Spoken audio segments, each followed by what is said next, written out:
Hey everyone, welcome back to career in action. लगन आपकी advice हमारी, this is Shilpa Saroj. So basically आज के इस वीडियो में हम एनसीएल का जो एग्ज़ाम हुआ था 19 तारीख को, यानी 19 जनवरी 2023 को जो एनसीएल का एग्ज़ाम हुआ था, उसका जो है हम नॉन टेक्निकल पोर्शन देखेंगे। ठीक है, किस तरह के क्वेश्चन आए थे और क्या ये पहले जैसे था, पहले जैसा क्वेश्चन पैटर्न जो था पूछने का, क्या वही स्टाइल था या फिर कुछ डिफरेंट था। अब वो डिफरेंट तो सबको पता होगा कि क्या हुआ है, लेकिन फिलहाल हम उसको देखेंगे। ठीक है, गो थ्रू करते हैं, देखते हैं कैसा क्वेश्चन पूछा गया है। ठीक है, तो आज के इस वीडियो में हम नॉन टेक्निकल पोर्शन देखेंगे, पार्ट 1 रहेगा ये। ओके, इसके बाद हम पार्ट 2 का डिस्कशन करेंगे। तो आज जो है पार्ट 1 का डिस्कस कर लेते हैं, नॉन टेक्निकल पोर्शन, जिसमें आपका Hindi, current affair, static portion, static में आपका सारा जनरल स्टडीज़ जो सारे सब्जेक्ट्स हैं उनसे क्वेश्चन आए थे, तो आज उसके बारे में हम डिस्कस कर लेते हैं। ओके, सो चलो फिर बिना देरी करते हुए स्टार्ट करते हैं वीडियो को। ऑलराइट, तो सबसे पहला क्वेश्चन हमारा कहता है, नॉन टेक्निकल का पोर्शन है ये। ठीक है, नॉन टेक्निकल का पोर्शन है। ठीक है, इसका मैं थोड़ा सा कम कर देती हूँ, इसको थिकनेस इतना सही है ना।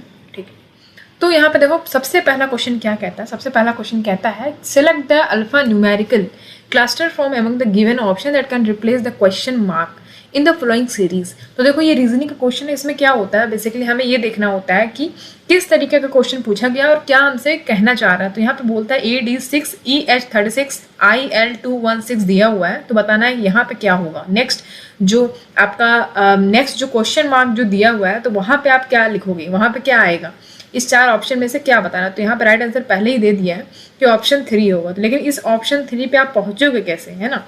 तो यहाँ पे मैं लिख देती हूँ पहले इसको AD6, ठीक है, EH36, उसके बाद है आपका IL216, ठीक है, कॉमा, फिर ये बोलता है यहाँ पे क्या होगा, इस जगह पे आपको बताना। तो हम ये देख सकते हैं, पहले हम ये समझेंगे कि देखो क्या कॉमन हो रहा है यहाँ पे। तो A के बाद D लिखा है, राइट, A के बाद क्या लिखा है, D लिखा है। तो A के बाद कितना गैप हुआ है, B और C का गैप हुआ, ABCD, राइट। उसके बाद फिर यहाँ पे देखो E के बाद क्या दिया है, H दिया है। तो E के बाद H थोड़ी ना आता है, ABCDEFGH, राइट। देखो यहाँ पे EFGH, तो यहाँ पे एक सीरीज बन गया। A के बाद BC फिर D लिखा है, उसके बाद E के बाद FG फिर H लिखा है। ठीक उसी तरीके से आपको ये भी देखना है, I के बाद क्या आता है, यहाँ पे देखो GHI फिर JK, राइट, फिर L दिया हुआ है, बहुत सही। ठीक उसी तरीके से IJKL, तो यहाँ पे क्या होगा, ठीक है। तो यहाँ पे हम क्या लिखेंगे, देखो यहाँ पे जैसे I लिखा है तो नीचे JK फिर L है, राइट। तो IJKL यहाँ पे हम लिखेंगे M, ठीक है, और उसके बाद नीचे क्या रहेगा, M, यहाँ पे रहेगा NO, फिर यहाँ पे क्या रहेगा, P रहेगा, है ना। इस तरीके से तो बनेगा। और उसके बाद यहाँ पे आप देख पा रहे हो 6 लिखा है, फिर यहाँ पे 36 लिखा है, यहाँ पे 216, यानी यहाँ पे जो है 6 से इंटू कर दिया गया। 6 को इंटू करोगे 6 से 36, 36 को इंटू करोगे 6 से 216, फिर 216 को 6 से इंटू करोगे तो आपका आ जाएगा 1296, ठीक है, 1296 आपका आ जाएगा। तो याद रखिएगा इसको, ये आपका जो है ऑप्शन 3 जो है आपका राइट हो जाएगा, ठीक है, MP 1296, ठीक है। इसको इस तरीके से सॉल्व करना था। ओके, चलो फिर आगे बढ़ते हैं। क्वेश्चन नंबर 2 है हमारा, निम्नलिखित विकल्पों में से इच्छा शब्द का विलोम शब्द पहचानिए। तो बहुत इजी था, इच्छा का शब्द का विलोम बताना है। अनिच्छा, अनिच्छा, परोक्ष, इच्छा, ये तो होगा नहीं। अनिच्छा ही ना, इच्छा का विलोम क्या होता है, विपरीत क्या होगा, अनिच्छा होगा, है ना। परोक्ष किस हिसाब से लगाया समझ में नहीं आ रहा, इसका राइट आंसर हो जाएगा आपका अनिच्छा। Okay, come to the question number 3। Question number 3 कहता है, Rita sells an article for 720 and she gains 20% profit, the cost of article is. तो ऊपर आप देख पा रहे हो ये हिंदी का क्वेश्चन आ गया। पहली बात तो ये मैं कहना चाहूंगी आपको कि सिलेबस में जो है यहाँ पे आप ध्यान से देखोगे तो एंटोनीम लिखा हुआ था, राइट, सिनोनीम लिखा था, ठीक, उसी के बगल में आपका हिंदी और ऑब्लिक करके ऐसा इंग्लिश ये लिखा हुआ था। अब इसका मतलब क्या समझे हम, हिंदी में तो बहुत चीज़ें आ जाती है ना भाई, आप ऐसे डायरेक्ट लिख दोगे एंटोनिम सिनोनिम के बगल में हिंदी इंग्लिश, बाकी सब नॉर्मल ग्रामर और ये सब लिखा हुआ है, तो क्या समझे उसका, इंसान क्या समझेगा। इंग्लिश का क्वेश्चन आ रहा है, ये हिंदी के साथ थोड़ी ना समझेगा। पहले हिंदी का आज तक क्वेश्चन नहीं आया है, हिंदी का क्वेश्चन दे रहा है, विलोम दे रहा है, तो चलो ये समझ में आ गया, हमें एंटोनिम सिनोनिम दे दिया, ठीक है। बट इसके बाद आप हिंदी से पर्यायवाची शब्द दे रहे हो, तो ये बड़ा अजीब सा क्वेश्चन है। या तो आप पूरा सिलेबस दो ठीक से कि ये सिलेबस में हमें इतना जो है पूरा पूछेंगे हिंदी से, तो ये देना चाहिए ना। अब जैसे GK GS का ही सेक्शन ले लो, उसमें उन्होंने लिख दिया इकोनॉमी, इकोनॉमी लिख दिया। अब इकोनॉमी यार बहुत ब्रॉड है, इकोनॉमी से हम क्या पढ़ेंगे, तो मतलब एक सिलेबस को लेकर क्लैरिटी होनी चाहिए, मेरे अकॉर्डिंग तो सिलेबस के अकॉर्डिंग क्लैरिटी होनी चाहिए। और जो लोग ये बोल रहे थे कि मैम आपका बताया हुआ जीके जीएस का सेक्शन से क्वेश्चन नहीं आया है, तो मैं मेरे प्यारे दो बच्चों आप लोग जाइए वीडियो देखिए, करंट अफेयर्स का क्वेश्चन ऐसा हो ही नहीं सकता कि क्वेश्चन नहीं फंसा है। हाँ ये मैं कह सकती हूँ क्वेश्चन जो करंट अफेयर्स का वो 2021 का क्वेश्चन करंट अफेयर्स पूछा है, राइट। तो 2023 में जी रहे हैं और 2021 का क्वेश्चन आ गया करंट अफेयर्स का, तो बड़ा अजीब सा क्वेश्चन, मतलब अटपटा टाइप का हो गया कि हम भाई देखो पिछले लास्ट एक साल का ही देखेंगे ना, हम 2022 का देखेंगे, लेकिन आप 2021 2020 का क्वेश्चन पूछ रहे हो, मतलब कुछ समझ में आ रहा, कुछ लिंक समझ में आ रहा दोनों के बीच में, तो बड़ा अजीब सा ये सीन हो गया। तो अकॉर्डिंग टू मी कि एक चीज़ समझ में आया कि ऐसा क्वेश्चन तरीका नहीं होना चाहिए, मुझे ऐसा लगता है। पिछले एक साल का क्वेश्चन आप दो करंट अफेयर्स, जब बात आप करंट अफेयर्स से कर रहे हो तो करंट अफेयर्स से क्वेश्चन दो ना भाई।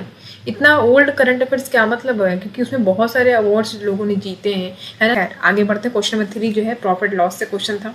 Rita sell an article for rupees इतना and she gains 20% profit, the cost of article is, यानी कि आपको सीपी पता करना है ना, ये निकालना है। तो चलो इसको सॉल्व कर लेते हैं फटाफट। ओके यहाँ पे सॉल्व कर रही हूँ मैं। तो यहाँ पे आप देख पा रहे हो Rita sells an article of ₹720, यानी 720 रुपए का रीता ने एक आर्टिकल बेचा, ठीक है। यानी कि हमें पता है कि जो हमारा सेलिंग प्राइस है, यानी एसपी जो है सेलिंग प्राइस, वो 720 रुपीज़ है, ठीक है, हमें पता है। प्रॉफिट कितना हुआ, हमें प्रॉफिट हुआ है 20% का, 20% का प्रॉफिट हो गया। तो हमें क्या निकालना है, कॉस्ट ऑफ आर्टिकल। अब कहता है कि जैसे हमने किसी आर्टिकल को 720 रुपये में बेच दिया रीता ने, उसको 20% का गेन हुआ, ठीक है। तो जो उसका कॉस्ट प्राइस था, कितने का उसने खरीदा था, वो पता करना है आपको। ओके तो चलो फिर पता कर लेते हैं फटाफट। बढ़िया, देखो कॉस्ट प्राइस, तो यहाँ पे आपको पहली बात तो फॉर्मूला पता होना चाहिए, तो हमें इसका फॉर्मूला पता है। इसका फॉर्मूला होता है कॉस्ट प्राइस का 100 by profit percentage plus 100 into SP, ठीक है, ये फॉर्मूला होता है। इसको यहाँ पर रब कर दे रही हूँ, इधर करती हूँ। ऑलराइट, तो यहाँ पे आप देख पाओगे जब कॉस्ट प्राइस हमने लिखा तो 100 लिख दिया हमने, ठीक है। इसी के आगे कंटिन्यू कर रही हूँ। प्रॉफिट परसेंट कितना है, 20% है, ठीक है, प्लस 100 और इंटू एसपी कितना है, सेलिंग प्राइस 720 रुपीज़, राइट। अच्छा अब इसको सॉल्व करते हैं। 100 बाई 120 हो जाएगा, 120, ठीक है, इंटू 720। तो यहाँ पे आप देख पा रहे हो 0 0 कट गया, है ना, 0 0 कट गया। 100 बाई नीचे यहाँ पे देख लो 12 इंटू 6 से कट जाएगा, 12 6 से 72 होता है, ठीक है। तो यहाँ पे 100 इंटू 6 हो जाएगा, तो कितना हो जाएगा, 600 हो जाएगा, ठीक है। 600 रुपीज़, यानी कि आपका जो कॉस्ट प्राइस है वो कितना हो जाएगा, ₹600, ठीक है। तो आपका राइट आंसर हो जाएगा क्वेश्चन ऑप्शन नंबर 4, ठीक है। 600 रुपये आपका कॉस्ट प्राइस, यानी कि 600 रुपये में वो लेके आई थी और 720 रुपये में उसने उस आर्टिकल को बेच दिया, तो उसको 20% का प्रॉफिट हो जाएगा। इस तरीके से इसको सॉल्व करना था।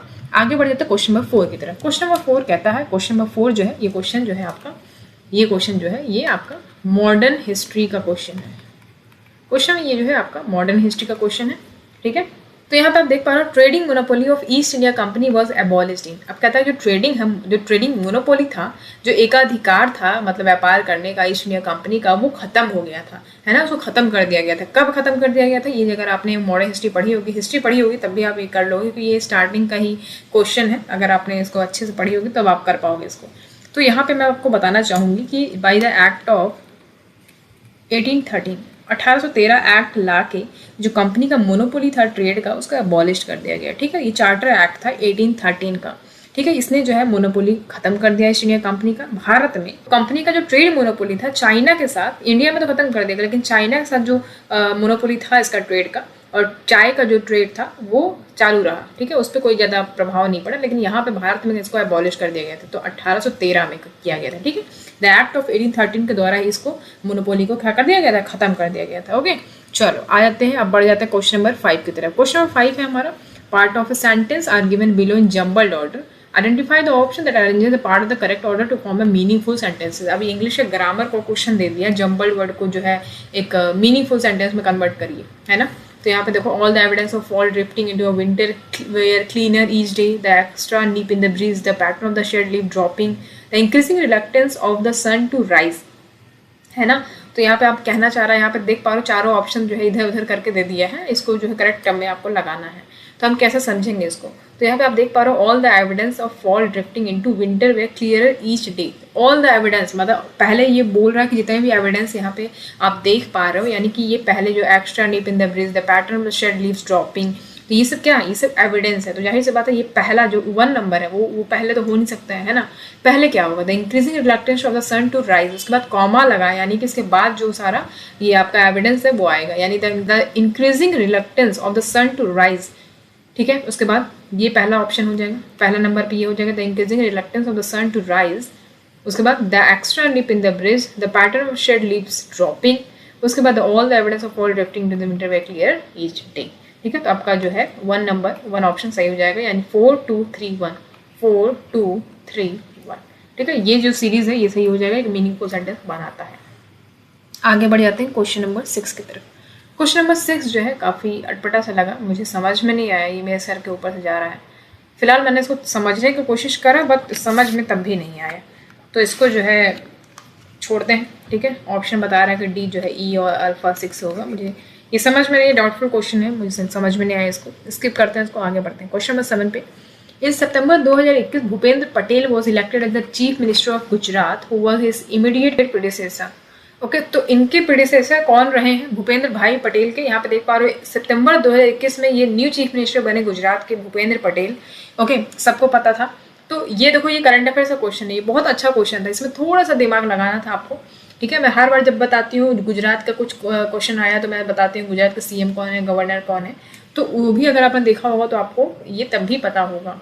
और क्या नाम है, तो यहाँ पे देख पा रहे हो, तो न्यू चीफ मिनिस्टर गुजरात के कौन है फिलहाल के टाइम की बात करें तो, फिलहाल के टाइम में बात करें तो यहाँ पे ऑलरेडी लिखा हुआ है भूपेंद्र पटेल। यहाँ पे क्वेश्चन में पूछ रहा है कि इनके इमीडिएट प्रेडिसेसर कौन रहे, मतलब कि तुरंत इनके पहले कौन थे, है ना, इनके पहले कौन थे, उसके बाद भूपेंद्र पटेल बने। मैं आपको बताना चाहूँगी कि विजय रूपानी जी जो है इनके ठीक पहले, इनके पहले ये रहे, यानी कि 2017 से 2021 तक जो है तो ये जो है गुजरात के चीफ मिनिस्टर थे। ठीक है, 5 सालों के लिए, 5 साल के लिए इनकी सरकार थी। याद रखिएगा इसको। 14th इलेक्शन हुआ था और जो 15th इलेक्शन हुआ है 2021 से 2000 अभी क्या चल रहा है, 2023 चल रहा है, अभी भूपेंद्र पटेल जी हैं। ओके, तो इसके पहले जो थे विजय रूपानी जी थे, और इसके पहले अगर इसकी पहली बात करें तो 2014 से 2016 तक कौन थी? आनंदीबेन पटेल जी थी। ठीक है, तो ये जो है ये अभी फिलहाल जो है उत्तर प्रदेश की गवर्नर है। First women chief minister of Gujarat Anandiben Patel ji हो जाएंगी। ओके, 2014 से 2016 तक ये गुजरात की चीफ मिनिस्टर रही हैं। ओके, याद रखिएगा, इंपॉर्टेंट क्वेश्चन था। इसका आंसर हो जाएगा विजय रूपानी। ओके, चलो आगे बढ़ जाते हैं। क्वेश्चन नंबर 8 देखिए। क्वेश्चन नंबर 8 कहता है select the most appropriate antonym of the word destruction in the given sentence. कहता है कि एंटोनिम बोलना है। एंटोनिम क्या होता है? एंटोनिम मतलब विपरीत। ठीक है, विपरीत, विपरीत सब विपरीत। और सिनोनिम क्या होता है? Similar, synonym. ठीक है, सिनोनिम मतलब सिमिलर होता है, समानार्थी शब्द। ठीक है, समानार्थी शब्द को बोलते हैं। तो यहाँ पे क्या कहता है? यहाँ पे बोलता है कि डिस्ट्रक्शन जो शब्द है उसका एंटोनिम बताना है आपको कि एंटोनिम क्या होगा। एंटोनिम मतलब उसका विपरीत है। डिस्ट्रक्शन मतलब तबाही होता है ना, मतलब पूरा अस्त व्यस्त कर दे, नष्ट कर देना। तो अगर हम अस्त व्यस्त कर देंगे तो उसका ठीक उल्टा क्या होगा? हम कंस्ट्रक्शन करेंगे, है ना, कंस्ट्रक्शन करेंगे। स्ट्रक्चर यहाँ पे देखो, डिजाइन तो होगा नहीं, डायरेक्शन भी नहीं होगा, स्ट्रक्चर कहाँ से हो जाएगा? बचा आपका कंस्ट्रक्शन। ठीक है, तो कंस्ट्रक्शन इसका राइट आंसर हो जाएगा। थोड़ा सा दिमाग लगाने की जरूरत है बस, बाकी तो आप देख पा रहे हैं यहाँ पे लिखा हुआ है कि डायरेक्शन, कंस्ट्रक्शन, स्ट्रक्चर, डिजाइन, है ना, building depends on the idea of architecture. तो ये सब कुछ लिखा हुआ है, आपको ये समझना था कि इसका एंटोनिम क्या होगा। अब पढ़ते हैं क्वेश्चन नंबर 9 की तरफ। क्वेश्चन नंबर 9 कहता है निम्नलिखित विकल्पों को ध्यानपूर्वक पढ़ें और बताएं कि किस विकल्प में गरल शब्द के विपरीतार्थ शब्द का वाक्य में प्रयोग किया गया है। अब देखो भैया, ये फिर से जो है विपरीत शब्द पूछने लगा। हिंदी का क्वेश्चन है, इतना ज़्यादा हिंदी क्वेश्चन दे दिया कि क्या बताएं, पेंसिल का पेपर कर रहे हैं कि क्या हो रहा है। यहाँ पे देखो, तो यहाँ पे देख पा रहे हो कि किस विकल्प में गरल शब्द का विपरीतार्थक शब्द का वाक्य में प्रयोग किया गया। यानी गरल शब्द का विपरीत क्या होगा, पहले तो ये समझना होगा। तो गरल का विपरीत क्या होता है, पहले हम ये जान लेते हैं। सुधा होता है, ठीक है, सुधा। अमृत होता है, ठीक है, पय होता है, ये होता है इसका विपरीत। तो यहाँ पे देखते हैं ऑप्शन में क्या है यूज किया गया। तुलसी के पौधे को घर में लगाने के कई औषधियां लाभ है। औषधियां लाभ बोल रहा है। गौरस जीवन हेतु सुधा समान है, यहाँ पे सुधा यूज किया गया है। भगवान शिव ने अपने गले में विष धारण किया, विष। तो अमृत यहाँ पे इसका विपरीत होता है ना। अगर यहाँ पे विपरीत नहीं बोलता, अगर समानार्थी बोलता तब हम विश लगा सकते थे, लेकिन यहाँ पे बोल रहा है विपरीत शब्द, ठीक है। तो प्रत्येक कार्य प्रारंभ करने से पहले ईस्ट वंदना आवश्यक है, तो ये भी नहीं होगा। बचा आपका क्या, सुधा समान है, तो गौरव जीवन हेतु सुधा समान है, ये आपका राइट आंसर हो जाएगा। ओके, चलो आगे बढ़ते। क्वेश्चन नंबर 10 देखिए। क्वेश्चन नंबर 10 कहता है Anushka alone can complete a piece of work in 10 days and Bharat alone can alone in 12 days। तो कहता है अनुष्का जो है किसी काम को करती है 10 दिन में, और भारत जो है उसको करता है 12 दिन में। अनुष्का और भारत जो है उस काम को कितने रुपए में करते हैं, 75,000 रुपए में, ठीक है। उस काम को करते हैं 75,000 रुपए में, और चेतन की हेल्प से they complete the work in 4 days। चेतन की मदद से वो उस काम को 4 दिन में कंप्लीट करते हैं। तो फिर भैया चेतन को कितना रुपए देंगे वो, है ना, ये कहना चाह रहे हैं कि देखो, अगर कहते हैं कि अनुष्का जो है अकेले वो काम करती है, किसी काम को 10 दिन में करती है, भारत जो है 12 दिन में करता है, दोनों लोग उस काम को करते हैं 75,000 रुपए के लिए, ठीक है। लेकिन जब चेतन का हेल्प लेते हैं तो वो 4 दिन में वो काम को कंप्लीट कर पाते हैं। तो चेतन को कितना रुपए देंगे वो लोग, ये क्वेश्चन में यहाँ पे कह रहा है। चलो तो यहाँ पे फटाफट देख लेते हैं कैसे करेंगे सॉल्व इसको। देखो, तो हम यहाँ समझते हैं चेतन का, जिसके बारे में पहले बोल रहा है कि कितना हम इसको पे करेंगे, तो चेतन की ही ले लेते हैं। पहले चेतन की बात कर रहे थे। चेतन का एक दिन का काम जो है 1 day वर्क्स की बात करें, है ना, 1 day वर्क्स की बात करें तो 1/4 लिख सकते हैं इसको हम, क्यों, क्योंकि चेतन की हेल्प से हमने 4 दिन में काम कंप्लीट कर रहे हैं। तो 1/4 लिख के माइनस, है ना, क्यों, उसको हम साइड कर देते हैं क्योंकि ये जो है इसमें पूरा काम कंप्लीट हो रहा है 1/4 में। चेतन का 1 day का जो वर्क है वो कितना निकालने के लिए हमें ये करना होगा, 1/4 करेंगे माइनस एक दिन का हम निकाल रहे हैं, है ना। तो जो अनुष्का है वो एक दिन में कितना करती है, 1/10, और भरत जो है वो कितना करता है, 1/12। ओके, एक दिन का निकाल रहे हैं। तो इसको सॉल्व करोगे तो कितना आ जाएगा आपका, इसका एलसीएम ले लेना 66 + 5। ओके, सो ये हो जाएगा आपका 1/4 माइनस 11/60, ठीक है। इसको सॉल्व करोगे तो आपका आ जाएगा 115, ठीक है, 115 आ जाएगा। तो अब यहाँ पे देखो, अनुष्का लिख दे रही हूँ मैं, अनुष्का वेजेस, भरत वेजेस, और रेशियो चेतन वेजेस, ठीक है। तो ये देखो 1:10, और भरत का 1:12, और चेतन का 1:15, ठीक है। इसको सॉल्व करोगे तो कितना हो जाएगा, 654/60। तो हमें इसका काम है, ठीक है। चेतन शेयर, अब चेतन का शेयर देखते हैं। चेतन का शेयर कैसे सॉल्व करेंगे, तो देखो 75,000 इंटू, यहाँ पे देखो चेतन का कौन सा है, 4 है ना, इसको प्लस कर दो, प्लस करने के बाद 15 आ जाएगा। तो जब 15 आ जाएगा तो इसको हम, ठीक है, तो 15 को जब काटोगे 75,000 से कितने बार में कटेगा, 5,000, ठीक है। 15 5 जा कितना होता है, 15 5 जा 75, 15 5 जा 75 होता है, तो 5,000 हो गया, 5 4 जा 20 होता है, तो 20,000 हो गया, राइट। 20,000 रुपये जो है चेतन का शेयर होगा, यानी कि 20,000 रुपये जो है चेतन को दिया जाएगा, ठीक है। इस तरीके से इसको सॉल्व करते हैं। आगे बढ़ जाते हैं क्वेश्चन नंबर 11 की तरफ। तो क्वेश्चन नंबर 11 का जो है राइट आंसर आपका क्या हो जाएगा, R, ठीक है। इसको भी सॉल्व नहीं करेंगे, बड़ा ही घुमाऊ क्वेश्चन है ये, मतलब ऐसा सिटिंग अरेंजमेंट वाला है, काफ़ी बहुत ही ज़्यादा मतलब घुमावदार है। उसको मैं आपको बताऊंगी टेलीग्राम पे, ओके। चलो क्वेश्चन नंबर 12 देखते हैं। India share its territorial border with Bangladesh in the dash direction.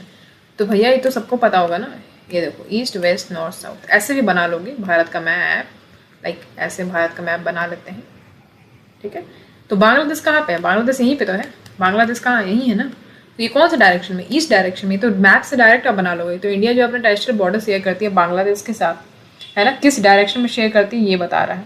तो हमें ये पता होना चाहिए कि इंडिया बांग्लादेश का जो बॉर्डर है वो 4096 किलोमीटर लॉन्ग बॉर्डर है, ओके। ये 5th लार्जेस्ट इंटरनेशनल बॉर्डर हो जाएगा पूरे वर्ल्ड में, ठीक है, largest international border in the world. तो इंडिया जो है अपना लॉन्गेस्ट बॉर्डर शेयर करती है बांग्लादेश के साथ, जो कि ईस्ट डायरेक्शन में है, ठीक है। ये आपका राइट आंसर हो जाएगा ईस्ट। चलो क्वेश्चन 13 देखो।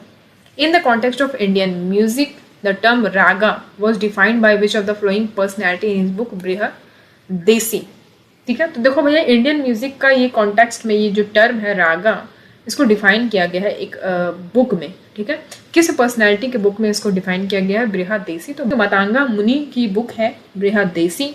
इस बुक में रागा का जो टर्म है इसको डिफाइन किया गया है। ओके, तो ये काफ़ी एंशियंट का क्वेश्चन मुझे लग रहा है, काफ़ी मतलब ऐसा एंशियंट टाइप का क्वेश्चन पूछ लिया है बुक से। इतना सारा मैंने करंट अफेयर स्टैटिक का पोर्शन कराया, लेकिन उसमें से क्वेश्चन आए नहीं।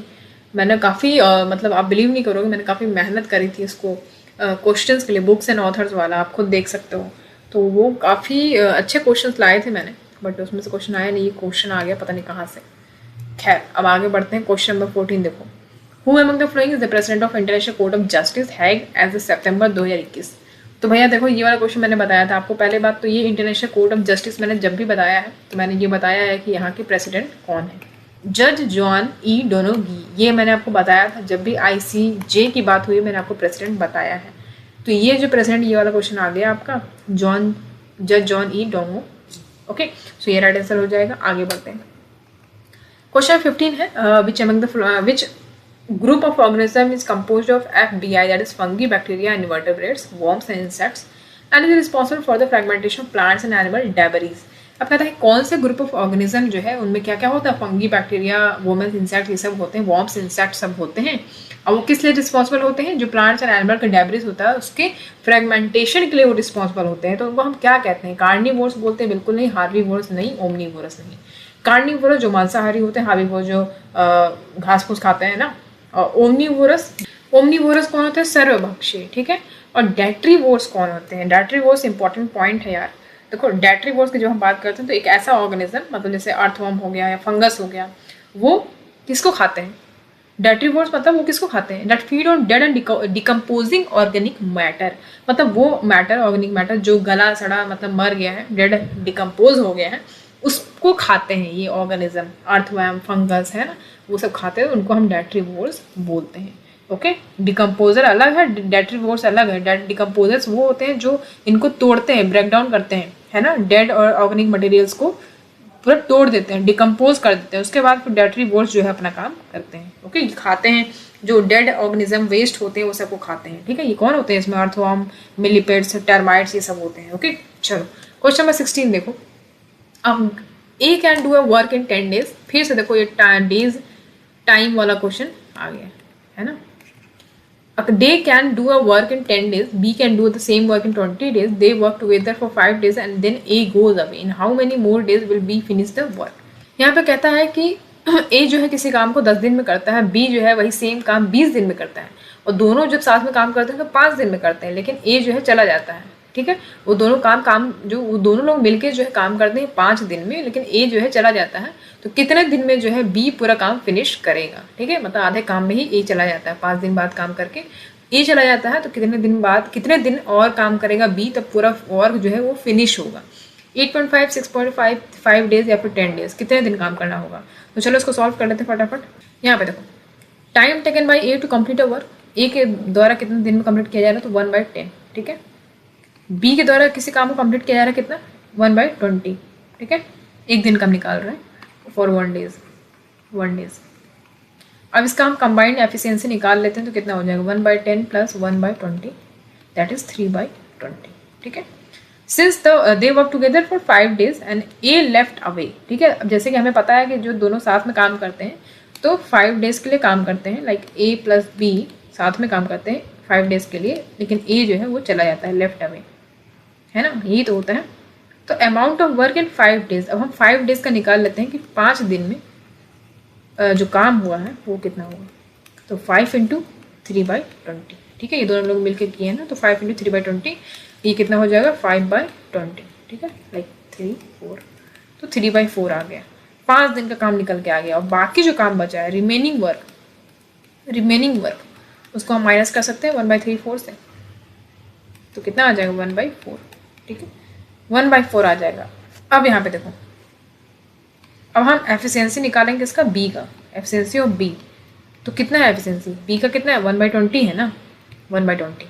तो यहाँ पे देख पा रहे हो, यहाँ पे क्वेश्चन में कह रहा है कितना दिन मतलब चाहिए होगा कि वो पूरे काम को कंप्लीट कर सके, है ना, कितना दिन, यही तो क्वेश्चन में पूछ रहा है कि कितना दिन और लगेगा ताकि B जो है पूरा काम को कर पाए। तो B की एफिशिएंसी 1/20 है, तो यहाँ पे हम लिख सकते हैं कि required number of days B to complete remaining work. ठीक है, इसको हम क्या करेंगे 1/4 से इंटू कर देंगे 20/1 को। ठीक है, ये है एफिशिएंसी बी का। ठीक है, तो 4 5 जो 20 होता है, लाइक 5 डेज हो जाएगा राइट आंसर। ठीक है, 5 डेज में ये पूरा काम करेगी, बी जो है फिनिश करेगी पूरे वर्क को। ओके, सो इस तरीके से इसको सॉल्व करेंगे। आगे बढ़ते हैं क्वेश्चन नंबर 17 की तरफ। क्वेश्चन नंबर 17 कहता है thief is noticed by a policeman from a distance of 480 metre. The thief speed is 9 km per hour and the policeman speed is 11 km per hour. How much time will the policeman take to catch the thief? तो एक policeman है, policeman चोर को notice करता है, कितने distance से 480 metre से डिस्टेंस से वो उसको देखता है। ठीक है, तो थीफ का जो स्पीड है वो 9 किलोमीटर पर आवर है और जो पुलिसमैन का स्पीड है वो 11 किलोमीटर पर आवर है। तो कितने समय में, कितने टाइम में पुलिसमैन जो है वो थीफ को पकड़ लेगा, ये कहना चाह रहा है। 14 मिनट 24 सेकंड या फिर 13 मिनट 20 सेकंड, 16 मिनट 32 सेकंड या फिर 11 मिनट 36 सेकंड। तो कितने देर में जो है इसको पकड़ लेगा, ये क्वेश्चन में पूछ रहा है। चलो फिर फटाफट इसको सॉल्व कर लेते हैं। तो हमें पता है यहाँ पे देखो टोटल डिस्टेंस कितना है 480 मीटर है। ठीक है, याद रखना मीटर में दिया है, यहाँ पे जो स्पीड है वो दिया है 11 किलोमीटर ऐसा करके दिया है। ठीक है, तो हम देख लेते हैं थीफ का जो स्पीड है वो कितना है 9 किलोमीटर पर आवर। ठीक है, और इसको हम वीपी लिख देते हैं, यानी कि इसको वी टी और वी पी। तो वी पी, वी मतलब ये आपका स्पीड है। ठीक है, तो वी थी यानी वी टी लिख लो, वी पी मतलब पुलिसमैन का, तो पुलिसमैन का है 11 किलोमीटर पर आवर। ठीक है, अब यहाँ पे देखो सेम डायरेक्शन में जा रहे हैं ना ये लोग, सेम डायरेक्शन फॉर्मूला क्या होता है, V common equal to V P minus V T. ठीक है, तो वी पी कितना है 11 है, वी टी कितना है 9 है, तो 2 किलोमीटर पर आवर। ठीक है, इसको हम किस में मीटर में चेंज कर लेते हैं, तो 2 × 5 × 18 कर सकते हैं मीटर पर सेकंड में चेंज करने के लिए। तो 2 × 5/18 कर लेंगे। ठीक है, इसको इतना ही रहने देते हैं। ठीक है, v कॉमन। ठीक है, v का वैल्यू जो है 2 × 5/18 हो जाएगा। ओके, चलो तो v का वैल्यू यहाँ पे देखो v = d/t होता है, हमें पता है, तो 2 × 5/18। उसके बाद d कितना है, डिस्टेंस कितना है, तो 480 है, और t जो है टाइम हमें निकालना है। इसको हम सॉल्व करने के लिए ऐसे लिख सकते हैं, t को हम इधर ले आएंगे, उसके बाद हम इसको क्या करेंगे 480 × 18/2 × 5। ठीक है, ये ऐसे कर सकते हैं, बिल्कुल कर सकते हैं। तो 480 × 18/2 × 5। ठीक है, तो ये हो जाएगा 480/18 और ये 10, तो ये कट गया। इसको जब सॉल्व करेंगे तो कितना आ जाएगा, यहाँ पे देखो 48 × 18। ठीक है, ये 48 × 18 सेकेंड। ओके, तो हमें इतना मिल गया, टी मिल गया, हमें टाइम मिल गया। तो बट हमें किस में निकालना है, हमें मिनट में निकालना है ना, मिनट में निकालना। तो 48 × 18 यहाँ पे सॉल्व करें, 48 × 18/60 कर देंगे तो हमारा मिनट में आ जाएगा। ओके, एक मिनट में कितना होता है 60 सेकंड होता है, तो हम उसको 60 से डिवाइड कर देंगे। जब 60 से डिवाइड करेंगे तो इसको हम सॉल्व करने, ठीक है 12 से इसको काट देंगे, 12 5 जो 60 होता है, 12 4 जा 48 हो जाता है, 4 8 72/5। तो इसको सॉल्व करोगे तो कितना आ जाएगा 14 मिनट 5 सेकंड समथिंग। ठीक है, तो 14 मिनट जो है 24 सेकंड जो है आपका राइट आंसर हो जाएगा। ओके, इसी अप्रॉक्स आंसर आ रहा है, तो 14 मिनट आपका राइट आंसर हो जाएगा। ओके, इस तरीके से इसको सॉल्व करेंगे। चलो आगे बढ़ जाते हैं। क्वेश्चन नंबर 18 देखो, निम्नलिखित विकल्पों में से कौन सा विकल्प शार्दुल का पर्यायवाची शब्द नहीं है। अब कहता है कि शार्दुल का पर्यायवाची शब्द कौन सा नहीं है। तो शार्दुल यहाँ पे देख पा रहे हो, शार्दुल का पर्यायवाची नहीं है। यहाँ पे कहते हो शार्दुल का पर्यायवाची क्या क्या होता है, पहले तो ये जानू। तो केसरी, केहरी, केशी, पशुराज, सिंह है ना, शेर, सिंह, मृगराज, शेर, वनराज, ये सब होता है इसका पर्यायवाची। ठीक है, यहाँ पे देखते हैं व्याघ्र लिखा है, मेघराज बिल्कुल होता है, शेर होता है ना। और यहाँ पे देख पा रहे हो व्याघ्र भी होता है। वलक्ष क्या होता है, वलक्ष नहीं होता है। ठीक है, वलक्ष नहीं होता है। तो शार्दुल का पर्यायवाची नहीं है बोल रहा है, तो यही राइट आंसर आपका हो जाएगा। ओके, बढ़ते हैं क्वेश्चन नंबर 19 की तरफ। Who created history by becoming the first Indian women wrestler to reach the finals of world championship in October 2021 and also the first female player from India to win a silver medal in the same event in 57 kg category.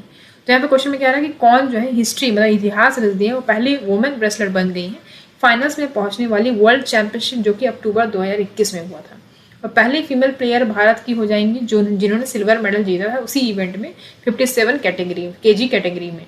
तो वो है अंशु मलिक। ठीक है, वो अंशु मलिक थी। ठीक है, साक्षी मलिक, विनेश फोगाट, बबीता कुमारी, ये सब नहीं, अंशु मलिक थी वो। ओके, याद रखिएगा इसको। चलो क्वेश्चन नंबर 20 देखेंगे। 20 क्या कहता है, part of the sentence are given jumble order में दिया हुआ है, while the first and last part P1 P6 are in correct order. P1 और P6 बोलता है करेक्ट ऑर्डर में है, ठीक है। The parts in between the jumbled up, arrange the part in the correct form to form a meaningful sentence. कहता है कि जो पहला P1 और P6 जो है वो सही तरीके में लिखा हुआ है, बाकी जो लिखा हुआ है उसको सब सही करना है आपको, ठीक है। Society unless women at the heart of education was placed would not progress the reform agenda.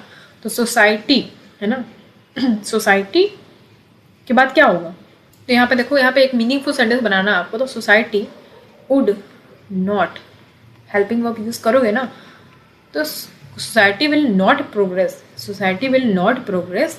तो सोसाइटी जब तक ग्रोथ प्रोग्रेस नहीं करेगी, जब कब, अनलेस वुमेन्स, यहाँ पे देखो, unless women's education was placed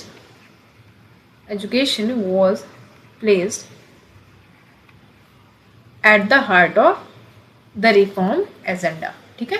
तो ये राइट आंसर आपका हो जाएगा, society would not progress unless women's education was placed at the heart of the reform agenda। तो आपका SPRQ जो है राइट आंसर हो जाएगा, ठीक है।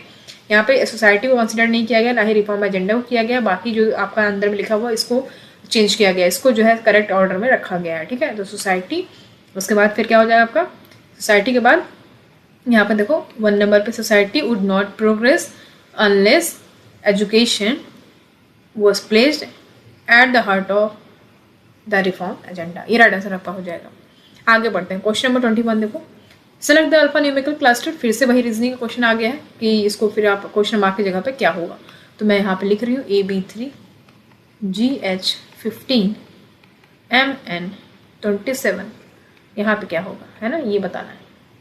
तो आप देख पा रहे हो AB लिखा हुआ है, AB, उसके बाद 3 लिखा हुआ है ना, AB3, उसके बाद AB, उसके बाद गैप देखो यहाँ पे AB, फिर CDEF, ठीक है, 4 का गैप है, फिर EF, यहाँ पे CDEF, फिर GH है ना, GH देख रहे हो आप, लिखा हुआ है GH, यहाँ पे AB लिखा, 2 का पेयर है, यहाँ पे 4 का डिफरेंस है, GH। उसके बाद यहाँ पे गैप देखेंगे, यहाँ पे गैप देखो कितने का, 4 का गैप होना चाहिए, लाइक ऐसे पहले वाले के जैसे, GH फिर IJKL, ठीक है, 4 का गैप हुआ, जैसे पहले हुआ था, बिल्कुल हुआ। उसके बाद MN, तो फिर यहाँ पे 4 का गैप लिखो, उसके बाद जो आएगा वो लिख सकते हैं MN, उसके बाद OPQR, ठीक है। उसके बाद फिर यहाँ पे क्या होगा ST, ठीक है। तो देखो ST जो है ऑप्शन में दिख रहा है। तो अगर जैसे इतना भी अगर सॉल्व हो गया आपका कि ST आ गया है, तब भी आप जो है यहाँ पे इसको मार सकते हो, इसको आप जैसे ST आपने देखा कि ST आपका सही आ रहा है, तो ST आप सॉल्व कर लो, ज़्यादा आगे बढ़ने की जरूरत नहीं है इस पर कि चलो नंबर भी सॉल्व करो, है ना। जब आपको इतना मिल गया तो आप इस पर ही बढ़ जाओ, इस पर कंटिन्यू कर दो कि हाँ आपका यही सही हो जाएगा, ठीक है। आगे क्या सॉल्व करने की जरूरत है। चलो आगे बढ़ जाते हैं, क्वेश्चन 22 देखो, which scientist invented a pump to extract air from vessel. तो ये जो है थोड़ा अजीब क्वेश्चन है, इतने सारे आविष्कार हुए लेकिन इसमें क्या पूछा गया है, वेसल से हम एयर को कैसे एक्सट्रैक्ट कर सकते हैं, ऐसा कौन सा पंप को इन्वेंट करा गया, किन के द्वारा किया गया था, किस साइंटिस्ट के द्वारा, तो ओटो वॉन गुइरिक के द्वारा जो है इसको इन्वेंट करा गया था, एक pump to extract air from the vessel. तो ये थोड़ा काफ़ी अजीब क्वेश्चन है। Isaac Newton, Albert Einstein, Richard Feynman, तो ये लोग के द्वारा तो नहीं किया गया है, ओटो वॉन गुइरिक के द्वारा किया गया है, ठीक है। चलो क्वेश्चन नंबर 23 देखो, कौन सा शब्द कच्छ का पर्यायवाची शब्द नहीं है। अब कहता है कच्छ का शब्द पर्यायवाची, भाई 3 क्वेश्चन हो गए, पर्यायवाची पूछ लिया है, तो पहले बात तो ये समझो कि कच्छ का पर्यायवाची होता क्या है। तो यहाँ पे हम पहले समझेंगे कच्छ का पर्यायवाची क्या होता है, राइट। कच्छ का पर्यायवाची क्या होता है, देखो कच्छ का जो पर्यायवाची है वो होता है अलग, चिकुर, केश, बाल, है ना, बाल से होता है, बाल, केश, कुंतल, ये सब होता है। तो कुंतल देखो, कुंतल दिया हुआ है, यहाँ पे बोल रहा नहीं है पर्यायवाची, तो कुंतल तो है ना। कशा क्या होता है, अलग, तो मैंने आपको बताया अलग, गेसु, गेसु भी होता है ना, और आपका मैंने बताया केस होता है, बाल होता है, ये सब होता है। तो कशा नहीं होता है, ठीक है, कशा जो है पर्यायवाची शब्द नहीं है इसका, ठीक है। चलो पर्यायवाची बड़ा अजीब से पूछ लिया है कि ये नहीं पूछा कि पर्यायवाची कौन सा है, बोल रहे पर्यायवाची नहीं है, तो ये तो बड़ा अजीब सा क्वेश्चन होता है। हमें यही नहीं पता था कि पर्यायवाची कौन सा है, तो हम ये कब बताएंगे कि नहीं कौन सा है।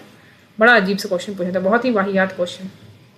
खैर आगे बढ़ते हैं, यहाँ पे देखो, निम्नलिखित को क्रमबद्ध करें। अब कर्मबद्ध में लगाना है इसको। तो मनुष्य पांव से चलता है तब उसे जीवन कहते हैं, प्राणों से चलता है तब उसे यात्रा कहते हैं। तो यहाँ पे कह रहा है कि इसको सही कर्म में लगाइए, ठीक है। तो यहाँ पे देखो पहले हो जाएगा आपका या, मनुष्य पांव से चलता है तब उसे यात्रा कहते हैं। ऑब्वियस सी बात है, यात्रा कहेंगे, जीवन थोड़ी बोल देंगे उसको।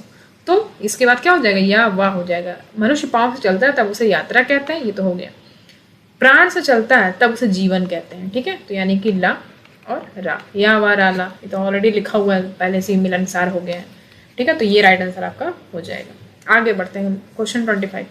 Choose the most appropriate meaning of underline word in given sentence. तो मोस्ट अप्रोप्रिएट वर्ड बोल रहा है, बताना है इसमें कौन सा हो जाएगा वर्ड।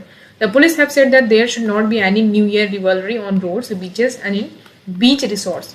तो रिवलरी का बोलता है कि अप्रोप्रिएट मीनिंग क्या होता है। तो यहाँ पे आप तब भी समझ सकते हो कि यहाँ पे जब आप अगल बगल का वर्ड देखोगे कि पुलिस जो है ये कह रही है कि कहीं भी, पुलिस ने क्या कहा है, पुलिस ने कहा है कि भैया न्यू ईयर रिवलरी लिखा है, तो न्यू ईयर सेलिब्रेशन जब होता है तो कोई भी तरीके का न्यू ईयर सेलिब्रेशन नहीं होगा रोड पे, बीचेस पे या फिर बीच रिसोर्ट पे।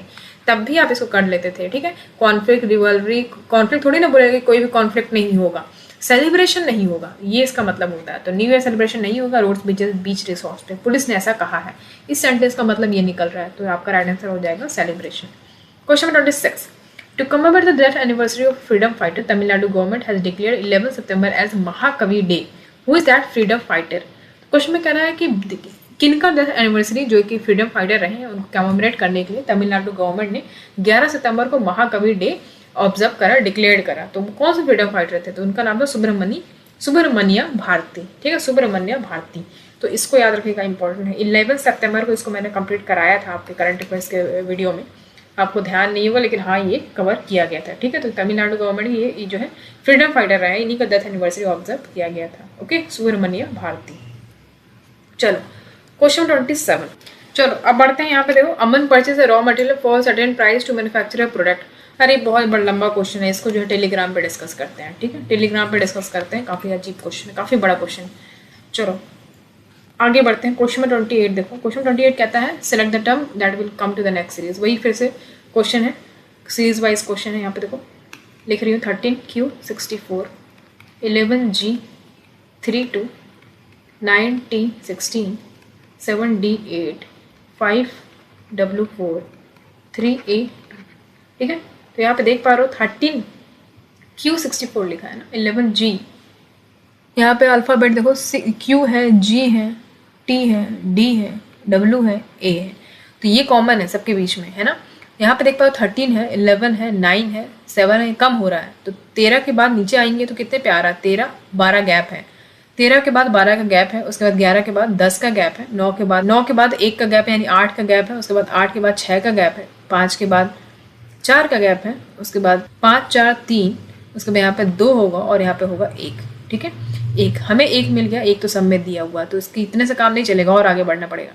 उसके बाद क्यू देख रहे हैं हम, तो ठीक है, पहले हम ABCD लिख लेते हैं पहले।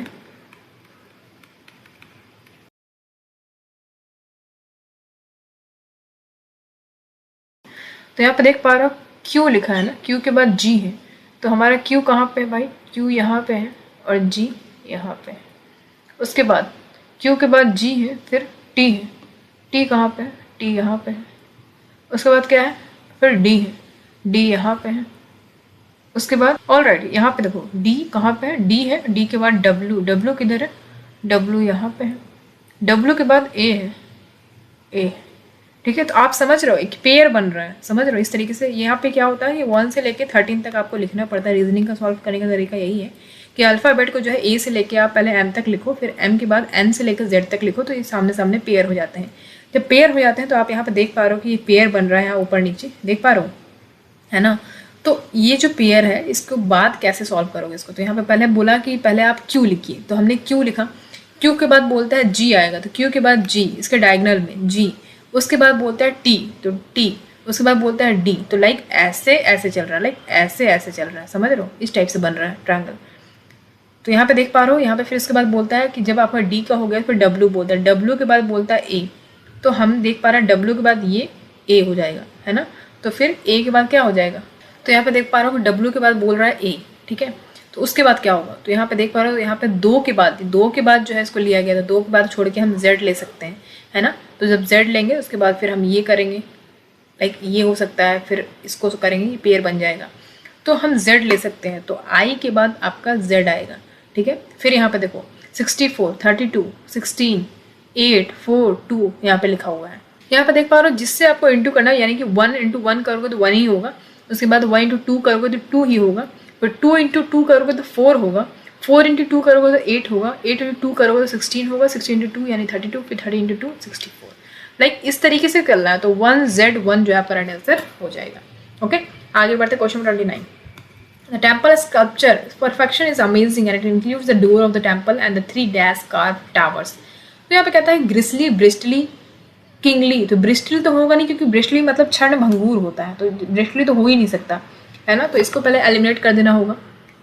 तो यहाँ पे हम समझेंगे कि एलिगेंटली मतलब क्या होता है ना। तो एलिगेंटली मतलब बहुत विशाल, बहुत सुंदर ढंग से जो बनाया गया हो उसको हम एलिगेंटली बोलते हैं। तो मतलब सुंदर ढंग से होता है, या फिर गॉर्जियस कह सकते हो, मैग्निफिशेंट कह सकते हो। तो टेम्पल का जो स्कल्पचर परफेक्शन है बहुत अमेजिंग है, और उसमें जो डोर है, टेम्पल्स का जो डोर है, 3 doors of the temple and the 3 dash curve towers. तो मतलब बहुत सजाए हुए तरीके से टावर्स बने हुए हैं। तो किस तरीके के, एलिगेंटली तरीके से सजाए हुए टावर्स हैं। तो ये इसका राइट आंसर आपका हो जाएगा। Okay, question option number 3।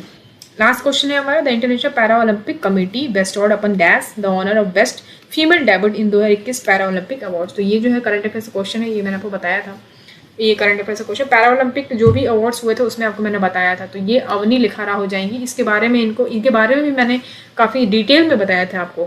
ठीक, अवनी लिखारा जी की जो बात करते हैं, तो ये इंडियन पैरा ओलंपिक और राइफल शूटर है, मैंने आपको बताया था। ठीक है, Indian para Olympic rifle shooter, इनको गोल्ड मेडल मिल चुका है 10 मीटर एयर राइफल में। ठीक है, और ब्रॉन्ज मेडल मिला है 50 मीटर राइफल में टोक्यो 2020 का जो पैरा ओलंपिक हुआ था। राइट, तो यहाँ पे आपको पता होना चाहिए कि ओलंपिक हुआ था और एक पैरा ओलंपिक हुआ था। 2020 का पैरा ओलंपिक और 2020 का ही ओलंपिक। तो 2020 का जो पैरा ओलंपिक हुआ था उसमें इन्होंने जो है ब्रॉन्ज मेडल, गोल्ड मेडल जीता था 10 मीटर एयर राइफल में और 50 मीटर राइफल में। तो इनको best female debut 2021 Paralympic awards से नवाजा गया, तो वही अवनी लिखारा जी है। ठीक है, तो इसको इंपॉर्टेंट है, याद रखिएगा, शूटर है बेसिकली। तो ये रहा आपका करंट अफेयर्स का क्वेश्चन। ओके, तो अब यहाँ पे ये देखेंगे कि भैया क्वेश्चन आया कैसा था, क्वेश्चन कैसा पूछा गया था। तो जैसे कि मैं आपको बता दूं कि क्वेश्चन का जो पैटर्न है ना वो काफ़ी अलग तरीके से आया था, बिल्कुल हट के आया था। ये पहले जैसा नहीं आया था कि चलो जो नॉर्मल क्वेश्चन पूछ रहे हैं रिपीटेड क्वेश्चन उठा के दे देंगे, तो वो तरीका जो है उन्होंने छोड़ दिया है। राइट, तो बिल्कुल एकदम हट के आया है उस तरीके से क्वेश्चन, चाहे टेक्निकल का ले लो या नॉन टेक्निकल का ले लो। पहले ये था कि 95% आप सोच के जाते थे, 95 प्लस जो है आपको करके आना है और सही करके आना है, तभी आपका सिलेक्शन होगा। लेकिन अभी क्या हुआ है कि अभी जब आप एग्जाम इसको देके जब आए हो तो आपका ये वाला जो दिमाग में था ना, ये तो बिल्कुल हट गया है, हटाई दो इसको। 70 प्लस लाना मुश्किल हो गया यहाँ पे लोगों का, समझ रहे हो, इस तरीके से क्वेश्चन पूछा गया। तो हम कट ऑफ का मान के चलेंगे कि अनरिजर्व कैटेगरी की अगर हम देखें तो मान के चलो आप 80 से, ठीक है, 86 तक जा सकता है, 80 से 86 जा सकता है। अगर हम आपका ओबीसी की बात करें तो समझ लो 70 से 76 मार्क्स तक जा सकता है ओबीसी का। लाइक एसटी एससी की बात करें, एसटी एससी की बात करें तो आपका 64 से समथिंग लाइक 71 इतना तक जा सकता है, या फिर 60, इसको कम भी कर सकते हैं। ठीक है, अप्रॉक्स तो इसके आगे पीछे हो सकता है। तो ये मान के चल सकते हैं कि हम इतना जो है कट ऑफ जाएगा, क्योंकि पेपर जो है वो पैटर्न जो है वो डिफिकल्ट था भैया, वो इजी पैटर्न नहीं था। इजी होता तो हम 95 प्लस लेके आते, बट यहाँ पे जो है आपका रेशियो समझ रहे हो कितना हो रहा है, 99 वाला 100 वाला नहीं है, ये आपका ये 39 आउट ऑफ 50 वाला सीन चल गया यहाँ पे। तो समझ रहे हो इस तरीके का पेपर आया है। और जो नॉन टेक्निकल में है तो नॉन टेक्निकल हमेशा ऐसे ही पूछा जाता है। अब आप अपना सोचने का जो क्षमता है ना उसको बदल दो, कि हम जो है रटंतु विद्या वाला फॉलो कर लेंगे, रट के चले जाएंगे। चीज़ों को बहुत डीपली आपको पता होना चाहिए कि देखो, अब जैसे करंट अफेयर से क्वेश्चन पूछा कि गुजरात के चीफ मिनिस्टर कौन है, तो उनके पहले कौन थे, तो आपको ये चीज़ थोड़ा सा लिंक करना पड़ेगा चीज़ों को, है ना, कि इनका रिलेशन क्या रहा, ये क्या थे, ये कहाँ के चीफ मिनिस्टर थे, क्या ये गवर्नर थे किसी स्टेट के, तो ये सब चीज़ पता होना चाहिए, तभी आप कर पाओगे। राइट, तो एक ये तरीका समझो, और दूसरा ये कि बहुत सारे क्वेश्चन जो हैं वो करंट अफेयर से जो आए हैं उसको याद रखना। अब तो ये समझ लो कि जो पिछले 1 साल का ही करंट अफेयर्स नहीं, उसके पहले का भी पूछ सकता है, यानी 2020 से 2021 का भी क्वेश्चन पूछ सकता है ना। तो ये थोड़ा सा इंपॉर्टेंट हो जाता है इस हिसाब से। तो आई होप कि आपको समझ में आ हो गया। कोई प्रॉब्लम हो, कन्फ्यूजन हो तो कमेंट बॉक्स में कमेंट कर सकते हैं। बाकी मिलेंगे आपसे टेक्निकल पोर्शन के साथ। तो आज के लिए इतना ही रखते हैं।